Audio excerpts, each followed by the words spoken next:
اعوذ باللہ من الشیطان الرجیم بسم اللہ الرحمن الرحیم حامیم والکتاب المبین حامیم، قسم ہے کتاب مبین کی، ایک واضح کتاب کی جو ہر چیز کو، ہر مضمون کو کھول کھول کے بیان کرتی ہے۔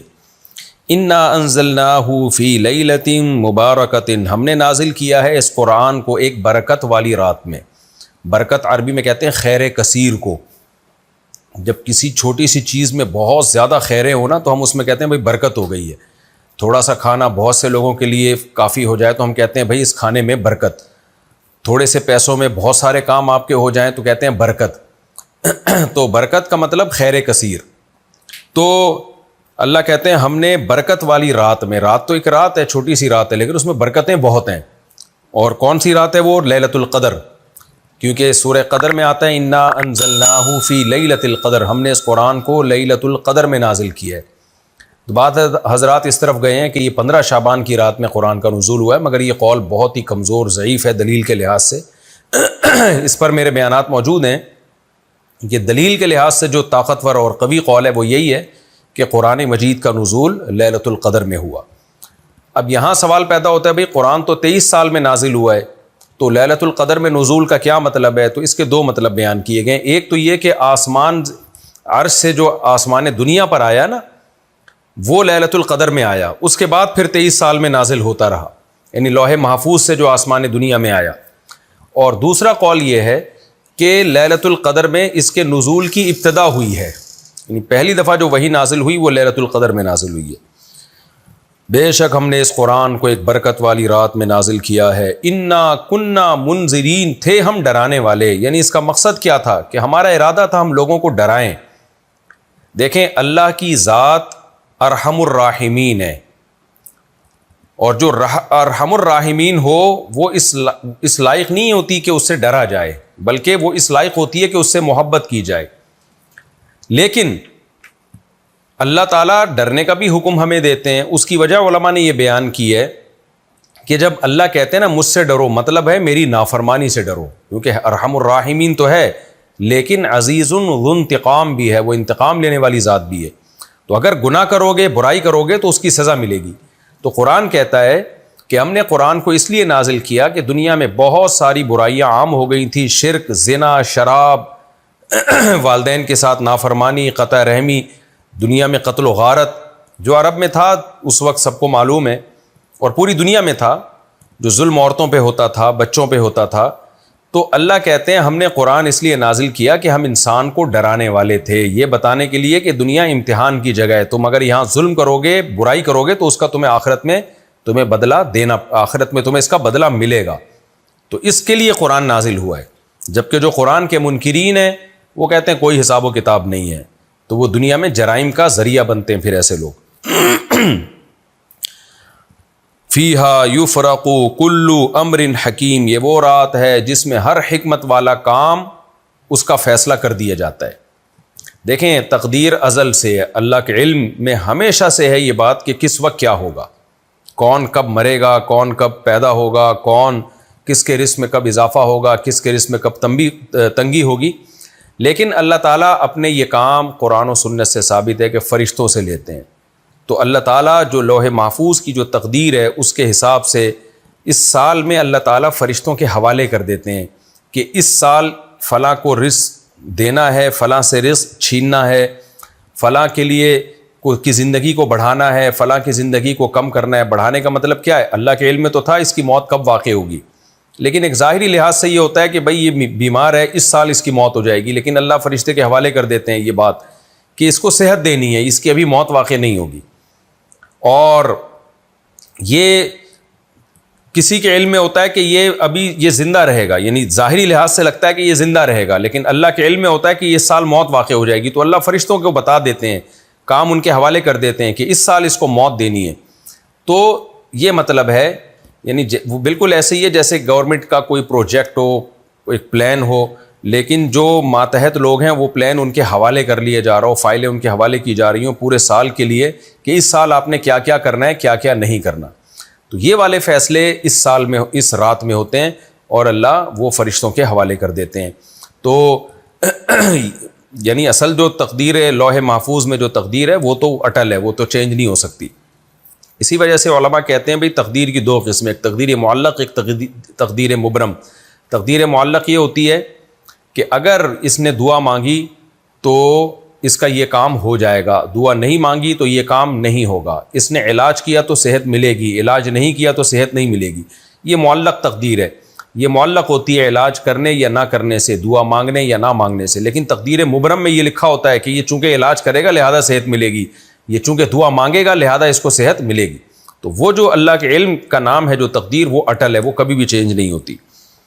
اب یہاں ایک اشکال ہوتا ہے کہ بھئی لیلۃ القدر تو ملکوں میں الگ ہوتی ہے، سعودی عرب میں الگ ہوتی ہے لیلۃ القدر، ہمارے لیے الگ ہوتی ہے، پھر امریکہ میں تو دن ہو رہا ہوتا ہے جب ہمارے یہاں لیلۃ القدر چل رہی ہوتی ہے۔ تو اس کا جواب یہ ہے کہ اس میں کوئی اچنبے کی بات نہیں ہے کہ جس ملک میں جس لحاظ سے لیلۃ القدر ہو اسی لحاظ سے اس ملک میں برکتیں نازل ہوتی ہوں۔ دیکھیں عید کے دن کی ایک الگ برکت ہوتی ہے، فجر کے ٹائم کی ایک الگ برکت ہوتی ہے۔ قرآن سے پتہ چلتا ہے ان قرآن الفجر کان مشہودا، فجر کا جو قرآن ہے نا تلاوت ہے، اس میں فرشتے حاضر ہوتے ہیں فجر کی نماز میں۔ تو اب یہاں فجر کی ٹائم الگ ہوگا، پنجاب میں فجر کا ٹائم الگ ہوگا، تو یہی کہا جائے گا بھائی یہاں فرشتے الگ ٹائم پہ آتے ہیں، وہاں فرشتے الگ ٹائم پہ آتے ہیں۔ تو یہ ضروری تو نہیں ہے کہ ساری زمین پر ایک ہی ٹائم پہ فرشتے اتریں۔ تو اللہ تعالیٰ نے زمین کو سورج کی گردش کے حساب سے پابند کر دیا ہے مختلف کاموں کے لیے، تو جہاں جو ٹائم ہوگا اس کے لحاظ سے وہیں اللہ کے حکام جاری ہوں گے، نمازوں کے اوقات بھی، روزے کے اوقات بھی، عید کے حکام بھی، تو فرشتوں کے نزول کے حکام بھی۔ تو اس پہ کوئی فرق نہیں پڑتا کہ سعودی عرب میں اگر لیلۃ القدر الگ دن ہے تو الگ رات میں آ رہی ہے تو وہاں اس دن برکتیں نازل ہوں، اور ہمارے ہاں جب لیلۃ القدر آ رہی ہے تو اس دن برکتیں نازل ہوں، کیونکہ لیلۃ القدر میں قرآن کہتا ہے فرشتے کثرت سے زمین پہ اترتے ہیں، تو ظاہر ہے اسی زمین پہ اتریں گے جہاں لیلۃ القدر ہوگی۔ تو ہر ملک میں اس کے حساب سے ہی فیصلے ہوتے ہیں، ہر ملک میں اس کے حساب سے ہی فرشتوں کا نزول اور خیر و برکتیں نازل ہوتی ہیں۔ اور اس رات میں عبادت کا حکم اس لیے بھی ہے کہ فیصلے ہوتے ہیں، تو ظاہر ہے جب انسان عبادت میں مشغول ہوگا تو امید ہے اس کے لیے اچھے فیصلے ہوں۔ ہاں تقدیر مبرم میں ہوتا ہے کہ یہ چونکہ عبادت کرے گا اس لیے اس کے لیے اچھے فیصلے ہوں گے، یہ عبادت نہیں کرے گا بلکہ اس رات بھی گناہوں میں مبتلا ہوگا تو اس کے لیے فیصلے بھی پھر برے ہوں گے۔ تو یہ اللہ کے علم میں پہلے سے ہوتا ہے، تو اس لیے لیلۃ القدر میں انسان کو دعاؤں میں اور عبادات میں اس کا اہتمام کرنا چاہیے تاکہ پورے سال جو اس کے لیے فیصلہ ہو وہ برکت اور خیر والا فیصلہ ہو۔ امرم من عندنا، فرمایا اس رات میں جو فیصلے ہوتے ہیں امرم من عندنا، وہ ہماری طرف سے حکم بن کے ہوتے ہیں، ہمارا آرڈر ہوتا ہے کہ یہ فلاں کے ساتھ یہ ہوگا، فلاں کے ساتھ یہ ہوگا۔ انا کننا مرسلین، یہ دوسری حکمت اللہ نے بیان کی کہ ہم نے اس قرآن کو کیوں نازل کیا۔ ایک وجہ بیان کی انا کننا منذرین، ہم ڈرانے والے تھے لوگوں کو، اب اسی بات کو دوسرے انداز سے نازل کیا، ہم بھیجنے والے تھے کسی کو، یعنی پیغمبر کو۔ ہم نے قرآن اس لیے نازل کیا ہم کسی کو میسنجر بنا کر اپنا پیغام لوگوں تک بھیجنے والے تھے، یہ نیت تھی تاکہ لوگوں کا اللہ سے رابطہ ہو، ورنہ اللہ سے رابطہ کیسے ہوگا، لوگوں کا خالق سے کیسے رابطہ ہوگا، اور لوگوں کو پتہ چلے کہ اللہ کن چیزوں کو پسند کرتا ہے، اللہ تم سے کیا چاہتا ہے اور کن چیزوں کو اللہ ناپسند کرتا ہے۔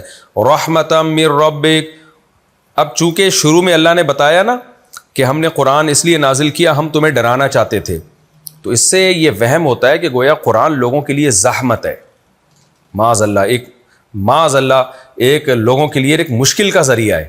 تو اللہ نے بتایا نہ تمہارا رب یہ سب کام، قرآن کا نزول اور پیغمبر کا انتخاب، کسی کو پیغمبر بنانا، یہ سب اس لیے کر رہا ہے، یہ تیرے رب کی رحمت ہے، تو انسانوں پر رحم کرنے کے لیے تاکہ وہ جنت میں جائیں، دنیا بھی اچھی ہو آخرت بھی اچھی ہو۔ ہاں ڈرایا اس کو جا رہا ہے جو برائیاں کرے گا، تو اصل مقصد اس کا لوگوں کو جہنم میں لے جانا یا لوگوں کے لیے مصیبت بننا نہیں ہے، بلکہ اصل ہے لوگوں کو اللہ کی طرف لانا تاکہ ان کی دنیا بھی کامیاب اور آخرت بھی کامیاب۔ تو قرآن اصل میں رحمت ہے، زحمت نہیں ہے۔ اس کی مثال بالکل ایسے ہے جیسے نبی صلی اللہ علیہ وسلم پر جب قرآن نازل ہوا تو آپ نے جب لوگوں کو دعوت دینا شروع کی اور بہت شدید مخالفت ہوئی تو آپ بہت تنگی میں پڑ گئے، تو اس پہ قرآن نے کیا فرمایا، طٰہٰ ما انزلنا علیک القرآن لتشقیٰ، اے نبی ہم نے آپ پہ قرآن اس لیے نازل نہیں کیا کہ آپ مشکل میں پڑ جائیں۔ تو یہ آزمائشیں یہ تو ایک وقتی اور عارضی ہیں جو دعوت کی وجہ سے آپ پر آ رہی ہیں۔ قرآن کے نازل ہونے کا مقصد آپ کو مشکلات میں ڈالنا نہیں ہے بلکہ آپ کے مقام اور مرتبے کو بلند کرنا ہے، آپ کو پیغمبر بنانا ہے تاکہ آپ لوگوں کو نصیحت کریں, میسنجر آف گاڈ بن کے اللہ اور لوگوں کے درمیان آپ واسطہ اور ذریعہ بنیں, لوگوں کا اللہ سے جو ہے رشتہ بحال کرنے کے لیے. مخلوق اور خالق میں جو ایک رشتہ ہوتا ہے کہ مخلوق خالق سے محبت کرے اور خالق کی عبادت کرے, یہ کام کروانے کے لیے ہم نے آپ کو ذریعہ اور وسیلہ بنایا ہے. رحمتا من ربک, یہ آپ کے رب کی رحمت ہے. انہ هو السمیع العلیم, بے شک وہ اللہ سننے والا اور جاننے والا ہے. ظاہر ہے جس کا علم کامل ہو اسے پتہ ہے کہ کس کو پیغمبر بنانا ہے اور کب اپنے کلام کو نازل کرنا ہے. رب السماوات والارض وما بینہما, اور وہ معمولی رب نہیں ہے, وہ آسمانوں کا پالنے والا, وہ زمین کا پالنے والا, اور جو کچھ آسمانوں اور زمین کے درمیان ان کا پالنے والا. ان کنتم موقنین, اگر تم اس کی بات پہ یقین کر لو, اللہ کی بات پہ یقین کر لو, تو یہ یقین کر لو کہ یہ معمولی ذات کی طرف سے یہ نازل کردہ کلام نہیں ہے, اس کائنات کا جو خالق اور مالک ہے اس کی طرف سے یہ نازل کردہ کلام ہے. لا الہ الا ہو, اس کے سوا کوئی عبادت کے لائق نہیں. یہ اس کلام کا حاصل ہے, یہ اس کلام کا دعویٰ ہے. یحیی و یمیت, طاقتور اتنا ہے کہ زندگی بھی دیتا ہے, موت بھی دیتا ہے. دیکھیں کچھ طاقتیں اللہ نے انسانوں کو بھی دی ہیں جو اسباب کے اندر ہیں.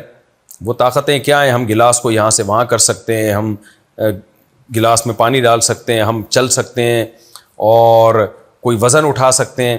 لیکن زندگی اور موت دینا یہ بہت, کیونکہ ابھی تک حیات کو ایکسپلین ہی نہیں کیا جا سکا ہے کہ حیات کی ڈیفینیشن کیا ہے, زندگی کسے کہتے ہیں. تو بے جان سے زندہ کو پیدا کر دینا یہ بہت بڑا کمال ہے. تو اس لیے اللہ کہتے ہیں وہ زندگی دیتا ہے, وہ موت دیتا ہے. ربکم, وہ تمہارا رب ہے, یعنی اللہ اپنے وجود کے بھی دلائل دے رہا ہے کہ یہ خود بخود نہیں ہو سکتا کسی چیز میں زندگی پڑ جانا اور موت, زندہ چیز سے موت اور موت سے زندگی, یہ آٹومیٹیکلی یہ سسٹم انسٹال نہیں ہو سکتا اس دنیا میں, اس کائنات میں. اور ان سیلز میں جو سائنسدان بولتے ہیں نا یہ خود بخود ہوا ہے, یہ نہیں ہو سکتا, بلکہ کوئی ذات ہے جس کے ہاتھ میں موت اور حیات ہے.